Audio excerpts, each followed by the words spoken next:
Бүгін мамаларыммен тренд. Күлсеңші. Күлу керек. Мен қазір сұрақ қоям, кім дұрыс жауап береді, мені кім жақсы біледі деген ой. Менің бойым қанша? 1.80. 1.90. 1.90 ғой, мама? Маған болған тіттей сияқты өзіме. 1.0. 1.0. Мен жеңдім. Менің алғашқы машинамның маркасы қандай? Қандай? Қандай? Білмеймін.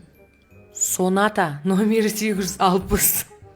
2.0. Туғыз, саған айтып болған шығар түнде. Мен неше қызбен жүргем? Сен ба? 3 қыз. Үшіншісі Мереке ма? Сен ше? Алло. Бір қыз, конечно. Мен шығар тек қана. 2.1. Мен мектепте қай пәнді жақсы көрдім? Қазақ тілі. Әдебиет.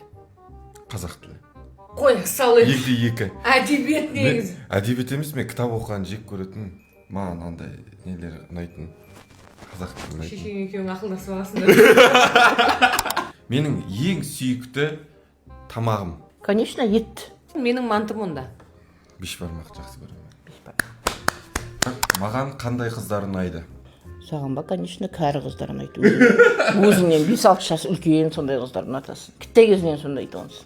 Сонда мен кәрі деп тұрсыз ба? Не деуге болады? Мен бұндай моментте тек ұратын едім, енем болып тұр десең. Менің ең жақсы көретін сусыным. Эверест! Не деп айтқан дейсің ба? Эремес!